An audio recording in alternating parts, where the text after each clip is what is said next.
Sorry बोलायला जमत नाही? इगो तुम्हाला थांबवतो आहे? हुक. एक प्रश्न विचारू का तुम्हाला? तुम्ही कधी चूक असून पण सॉरी बोलायला थांबला आहात का? मनात कळतं की चूक आहे, पण तोंडातून एक शब्द पण निघत नाही. का होतं असं?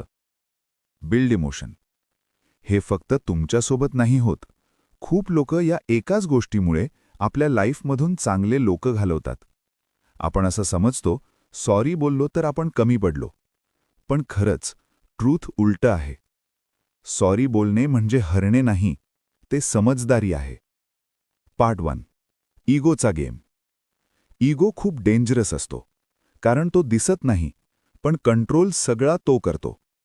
तुम्ही बोलायचा प्रयत्न करता, पण मनात एक आवाज येतो. का मी सॉरी बोलू? त्यांनी पण चूक केली होती ना? आणि तिथून सगळं बिघडतं. तुम्ही वेट करता.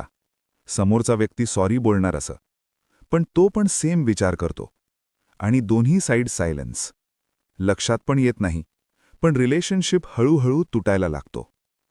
पार्ट 2. डॅमेज. फक्त एक सॉरी बोलायला जमलं असतं तर किती गोष्टी वाचल्या असत्या. एक फ्रेंड वाचला असता, एक रिलेशन वाचलं असतं. पण इगोमुळे तुम्ही बोलत नाही, समोरचा बोलत नाही, आणि डिस्टन्स वाढत जातो. शेवटी काय होतं माहीत आहे का?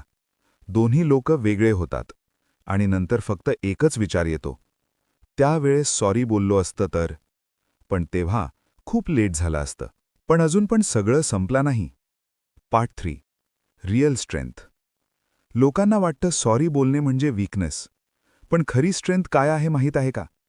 स्वतःची चूक एक्सेप्ट करणे आणि सॉरी बोलणे. हे सगळ्यांना जमत नाही. हे फक्त स्ट्रॉंग लोक करू शकतात. कारण त्यांना इगोपेक्षा माणूस महत्त्वाचा वाटतो. सोल्युशन. पुढच्या वेळेस तुम्हाला कळालं की तुमची चूक आहे, तर वेट नको करू. सिंपल बोलून टाका, सॉरी. इतकं सिंपल आहे, पण इम्पॅक्ट खूप मोठा आहे. Final impact.